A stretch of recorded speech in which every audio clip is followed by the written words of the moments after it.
परशुराम जी त्रेता युग रामायण काल में एक ब्राह्मण ऋषि के यहाँ जन्मे थे, जो विष्णु के छठा अवतार हैं। पौराणिक वृत्तांतों के अनुसार उनका जन्म महर्षि भृगु के पुत्र महर्षि जमदग्नि द्वारा संपन्न पुत्रेष्टि यज्ञ से प्रसन्न देवराज इंद्र के वरदान स्वरूप पत्नी रेणुका के गर्भ से वैशाख शुक्ल तृतीया को मध्य प्रदेश के इंदौर जिला में ग्राम मानपुर के जानापाव पर्वत में हुआ। वे भगवान विष्णु के आवेशावतार हैं। महाभारत और विष्णु पुराण के अनुसार परशुराम जी का मूल नाम राम था, किंतु जब भगवान शिव ने उन्हें अपना परशु नामक अस्त्र प्रदान किया, तभी से उनका नाम परशुराम जी हो गया। पितामह भृगु द्वारा संपन्न नामकरण संस्कार के अनंतर राम कहलाए। वे जमदग्नि का पुत्र होने के कारण जामदग्न्य और शिवजी द्वारा प्रदत्त परशु धारण किए रहने के कारण वे परशुराम जी कहलाए। आरंभिक शिक्षा महर्षि विश्वामित्र एवं ऋचीक के आश्रम में प्राप्त होने के साथ ही महर्षि ऋचीक से शार्ंग नामक दिव्य वैष्णव धनुष और ब्रह्मर्षि कश्यप से विधिवत अविनाशी वैष्णव मंत्र प्राप्त हुआ। तदंतर कैलाश गिरिशृंग पर स्थित भगवान शंकर के आश्रम में विद्या प्राप्त कर विशिष्ट दिव्यास्त्र विद्युद्भी नामक परशु प्राप्त किया। शिवजी से उन्हें श्री कृष्ण का त्रैलोक्य विजय कवच, स्तवराज स्तोत्र एवं मंत्र कल्पत्रु भी प्राप्त हुए। चक्रतीर्थ में किए कठिन तप से प्रसन्न हो भगवान विष्णु ने उन्हें त्रेता में रामावतार होने पर तेजोहरण के उपरांत कल्पांत पर्यंत तपस्यारत भूलोक पर रहने का वर दिया। वे शस्त्र विद्या के महान गुरु थे। उन्होंने भीष्म, द्रोण व कर्ण को शस्त्र विद्या प्रदान की थी। उन्होंने कर्ण को श्राप भी दिया था। उन्होंने एकादश छंदयुक्त शिव पंचत्वारिंश नाम स्तोत्र भी लिखा। इच्छित फल प्रदाता परशुराम गायत्री है। जामदग्न्याय विद्महे महावीराय धीमहि तन्नः परशुराम प्रचोदयात्। वे पुरुषों के लिए आजीवन एक पत्नी व्रत के पक्षधर थे। उन्होंने अत्रि की पत्नी अनसूया, अगस्त्य की पत्नी लोपामुद्रा व अपने प्रिय शिष्य अकृतवर्ण के सहयोग से विराट नारी जागृति अभियान का संचालन भी किया था। अवशेष कार्यों में कल्कि अवतार होने पर उनका गुरुपद ग्रहण कर उन्हें शस्त्र विद्या प्रदान करना भी बताया गया है। परशुराम जी का उल्लेख रामायण, महाभारत, भागवत पुराण और कल्कि पुराण इत्यादि अनेक ग्रंथों में किया गया है। वे अहंकारी और धृष्ट है वंशी क्षत्रियों का पृथ्वी से 21 बार संहार करने के लिए प्रसिद्ध हैं। वे धरती पर वैदिक संस्कृति का प्रचार प्रसार करना चाहते थे। कहा जाता है कि भारत के अधिकांश ग्राम उन्हीं के द्वारा बसाए गए, जिसमें कोंकण, गोवा एवं केरल का समावेश है। पौराणिक कथा के अनुसार भगवान परशुराम ने तीर चलाकर गुजरात से लेकर केरला तक समुद्र को पीछे धकेलते हुए नई भूमि का निर्माण किया, और इसी कारण कोंकण, गोवा और केरला में भगवान परशुराम वंदनीय है। वे भार्गव गोत्र की सबसे आज्ञाकारी संतानों में से एक थे, जो सदैव अपने गुरुजनों और माता पिता की आज्ञा का पालन करते थे। वे सदा बड़ों का सम्मान करते थे और कभी भी उनकी अवहेलना नहीं करते थे।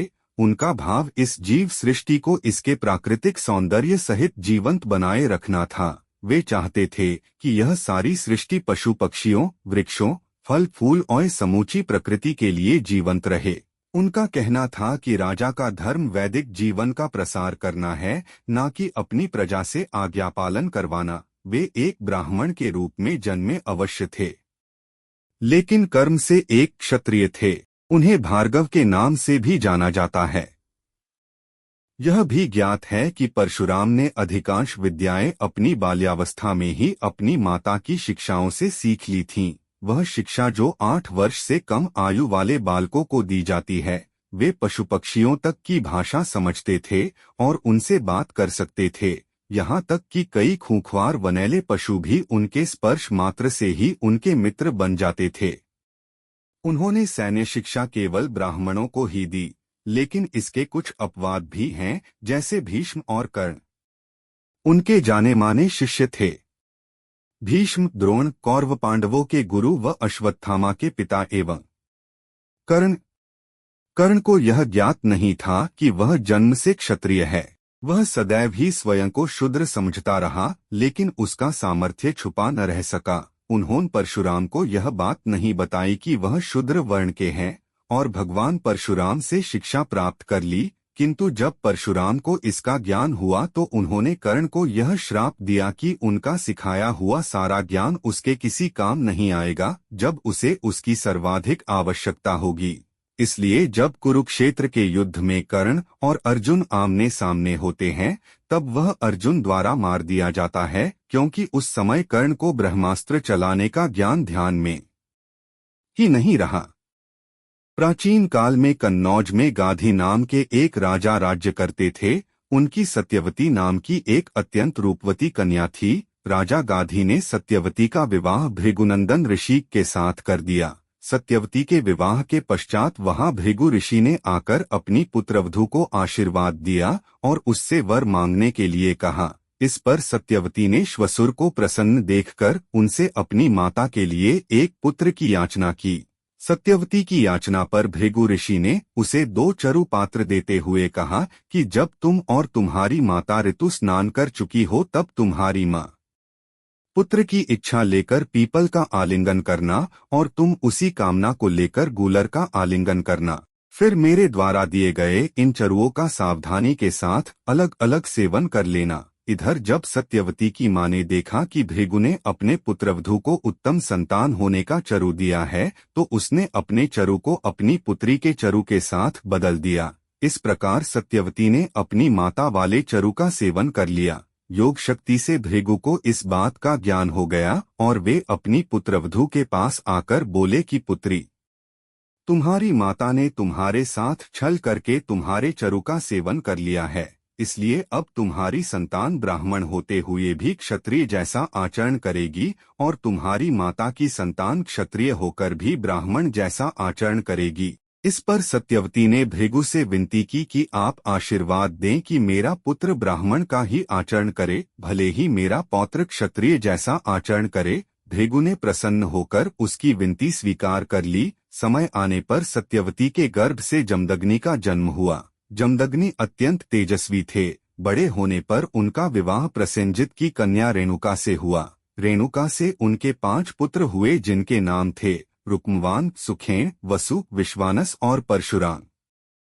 श्रीमद् भागवत में दृष्टांत है कि गंधर्वराज चित्ररथ को अप्सराओं के साथ विहार करता देख हवन हेतु गंगा तट पर जल लेने गई रेणुका आसक्त हो गई और कुछ देर तक वहीं रुक गईं। हवन काल व्यतीत हो जाने से क्रुद्ध मुनि जमदग्नि ने अपनी पत्नी के आर्य मर्यादा विरोधी आचरण एवं मानसिक व्यभिचार करने के दंडस्वरूप सभी पुत्रों को माता रेणुका का वध करने की आज्ञा दी। अन्य भाइयों द्वारा ऐसा दुस्साहस न कर पाने पर पिता के तपोबल से प्रभावित परशुराम ने उनकी आज्ञानुसार माता का शिरोच्छेद एवं उन्हें बचाने हेतु आगे आए अपने समस्त भाइयों का वध कर डाला। उनके इस कार्य से प्रसन्न जमदग्नि ने जब उनसे वर मांगने का आग्रह किया तो परशुराम ने सभी को पुनर्जीवित होने एवं उनके द्वारा वध किए जाने संबंधी स्मृति नष्ट हो जाने का ही वर मांगा। कथानक है कि है वंशाधिपति कार्तवीर्य अर्जुन सहस्त्रार्जुन ने घोर तप द्वारा भगवान दत्तात्रेय को प्रसन्न कर 1 सहस्त्र भुजाएं तथा युद्ध में किसी से परास्त न होने का वर पाया था। संयोगवश वन में आखेट करते वह जमदग्नि मुनि के आश्रम जा पहुंचा और देवराज इंद्र द्वारा उन्हें प्रदत्त कपिला कामधेनु की सहायता से हुए समस्त सैन्यदल के अद्भुत आतिथ्य सत्कार पर लोभवश जमदग्नि की अवज्ञा करते हुए कामधेनु को बलपूर्वक छीन कर ले गया।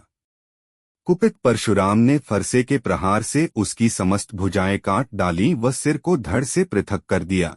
तब सहस्त्रार्जुन के पुत्रों ने प्रतिशोध स्वरूप परशुराम की अनुपस्थिति में उनके ध्यानस्थ पिता जमदग्नि की हत्या कर दी।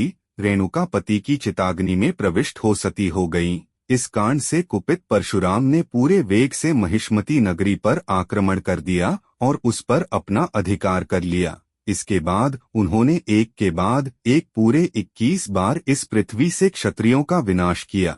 यही नहीं, उन्होंने है वंशी क्षत्रियों के रुधिर से स्थलत पंचक क्षेत्र के 5 सरोवर भर दिए और पिता का श्राद्ध सहस्त्रार्जुन के पुत्रों के रक्त से किया। अंत में महर्षि ऋचिक ने प्रकट होकर परशुराम को ऐसा घोर कृत्य करने से रोका। इसके पश्चात उन्होंने अश्वमेघ महायज्ञ किया और सप्तद्वीप युक्त पृथ्वी महर्षि कश्यप को दान कर दी। केवल इतना ही नहीं, उन्होंने देवराज इंद्र के समक्ष अपने शस्त्र त्याग दिए और सागर द्वारा उच्छिष्ट भूभाग महेंद्र पर्वत पर आश्रम बनाकर रहने लगे। श्रीमद् भागवत, रामायण इत्यादि पुराणों के अनुसार परशुराम ने 21 बार समस्त क्षत्रियों को समूल नष्ट किया था। परशुराम ने सहस्त्रार्जुन राजा और इसके पुत्र और पौत्रों का वध किया था और बाद लिए 21 बार समस्त क्षत्रियों का वध कर दिया है। हयवंश में शंकर के अंतपुर में प्रवेश करते समय गणेश जी द्वारा रोके जाने पर परशुराम ने बलपूर्वक अंदर जाने की चेष्टा की। तब गणपति ने उन्हें स्तंभित कर अपनी सूंड में लपेटकर समस्त लोकों का भ्रमण कराते हुए गोलोक में भगवान श्री कृष्ण का दर्शन करा के भूतल पर पटक दिया। चेतनावस्था में आने पर कुपित परशुराम जी द्वारा किए गए फरसे के प्रहार से गणेश जी का एक दांत टूट गया, जिससे वे एक दंत कहलाए। उन्होंने त्रेतायुग में रामावतार के समय शिवजी का धनुष भंग होने पर आकाशमार्ग द्वारा मिथिलापुरी पहुंचकर प्रथम तो स्वयं को विश्वविदित क्षत्रिय कुलद्रोही बताते हुए बहुत भांति तिन्ह आंख दिखाए और क्रोधांध हो सुनहु राम जेहि शिवधनु तोरा, सहसबाहु सम सो रिपु मोरा तक कह डाला। तदुपरांत अपनी शक्ति का संशय मिटते ही वैष्णव धनुष श्री राम को सौंप दिया और क्षमा याचना करते हुए अनुचित बहुत कहेउ अज्ञाता शंभु क्षमा मंदिर। 2 भ्राता तपस्या के निमित्त वन को लौट गए। रामचरित मानस की ये पंक्तियां साक्षी हैं। कह जय जय जय रघुकुल केतु, भृगुप्ति गए वन ही तप हेतु। वाल्मीकि रामायण में वर्णित कथा के अनुसार दशरथनंदन श्री राम ने जमदग्नि कुमार परशुराम का पूजन किया और परशुराम ने रामचंद्र की परिक्रमा कर आश्रम की ओर प्रस्थान किया। जाते जाते भी उन्होंने श्री राम से उनके भक्तों का सतत सान्निध्य एवं चरणारविंदों के प्रति सुदृढ़ भक्ति की ही याचना की थी। भीष्म द्वारा स्वीकार न किए जाने के कारण अम्बा प्रतिशोध वश सहायता मांगने के लिए परशुराम के पास आई। तब सहायता का आश्वासन देते हुए उन्होंने भीष्म को युद्ध के लिए ललकारा। उन दोनों के बीच 23 दिनों तक घमासान युद्ध चला, किंतु अपने पिता द्वारा इच्छा मृत्यु के वरदान स्वरूप परशुराम उन्हें हरा न सके। परशुराम अपने जीवन भर की कमाई ब्राह्मणों को दान कर रहे थे। तब द्रोणाचार्य उनके पास पहुंचे, किंतु दुर्भाग्यवश वे तब तक सब कुछ दान कर चुके थे। तब परशुराम ने दयाभाव से द्रोणाचार्य से कोई भी अस्त्र शस्त्र चुनने के लिए कहा। तब चतुर द्रोणाचार्य ने कहा कि मैं आपके सभी अस्त्र शस्त्र उनके मंत्रों सहित चाहता हूं, ताकि जब भी उनकी आवश्यकता हो प्रयोग किया जा सके। परशुराम जी ने कहा, एवंस्तु, अर्थात ऐसा ही हो। इससे द्रोणाचार्य शस्त्र विद्या में निपुण हो गए। परशुराम कर्ण के भी गुरु थे। उन्होंने कर्ण को भी विभिन्न प्रकार की अस्त्र शिक्षा दी थी और ब्रह्मास्त्र चलाना भी सिखाया था। लेकिन कर्ण एक सूत का पुत्र था। फिर भी यह जानते हुए कि परशुराम केवल ब्राह्मणों को ही अपनी विधा दान करते हैं, कर्ण ने छल करके परशुराम से विधा लेने का प्रयास किया। परशुराम ने उसे ब्राह्मण समझकर बहुत सी विद्याएं सिखाईं। लेकिन एक दिन जब परशुराम एक वृक्ष के नीचे कर्ण की गोदी में सर रख के सो रहे थे, तब एक भौंरा आकर कर्ण के पैर पर काटने लगा। अपने गुरुजी की नींद में कोई अवरोध न आए, इसलिए कर्ण भौंरे को सहता रहा। भौंरा कर्ण के पैर को बुरी तरह काटे जा रहा था। भौरे के काटने के कारण कर्ण का खून बहने लगा। वो खून बहता हुआ परशुराम के पैरों तक जा पहुंचा। परशुराम की नींद खुल गई और वे इस खून को तुरंत पहचान गए कि यह खून तो किसी क्षत्रिय का ही हो सकता है, जो इतनी देर तक बगैर उफ किए बहता रहा। इस घटना के कारण कर्ण को अपनी अस्त्र विद्या का लाभ नहीं मिल पाया। एक अन्य कथा के अनुसार एक बार गुरु परशुराम कर्ण की एक जंघा पर सिर रखकर सो रहे थे। तभी एक बिच्छू कहीं से आया और कर्ण की जंघा पर घाव बनाने लगा, किंतु गुरु का विश्राम भंग ना हो, इसलिए कर्ण बिच्छू के दंश को सहता रहा। अचानक परशुराम की निद्रा टूटी और ये जानकर कि एक ब्राह्मण पुत्र में इतनी सहनशीलता नहीं हो सकती कि वो बिच्छू के दंश को सहन कर ले। कर्ण के मिथ्या भाषण पर उन्होंने उसे ये श्राप दे दिया कि जब उसे अपनी विद्या की सर्वाधिक आवश्यकता होगी, तब वह उसके काम नहीं आएगी।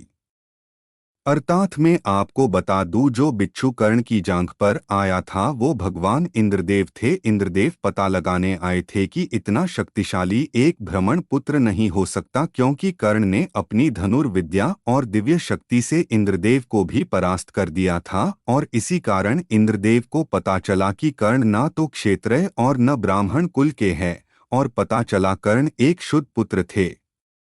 भृगुश्रेष्ठ महर्षि जमदग्नि द्वारा संपन्न पुत्रेष्टि यज्ञ से प्रसन्न देवराज इंद्र के वरदान स्वरूप पत्नी रेणुका के गर्भ से वैशाख शुक्ल तृतीया को विश्ववंद्य महाबाहु परशुराम का जन्म हुआ था। वे भगवान विष्णु के छठे अवतार है। परशुराम जी चिरंजीवी है। कल्कि पुराण के अनुसार परशुराम भगवान विष्णु के 24वें तथा अंतिम अवतार कल्कि के गुरु होंगे और उन्हें युद्ध की शिक्षा देंगे। वे ही कल्कि को भगवान शिव की तपस्या करके उनके दिव्यास्त्र को प्राप्त करने के लिए कहेंगे।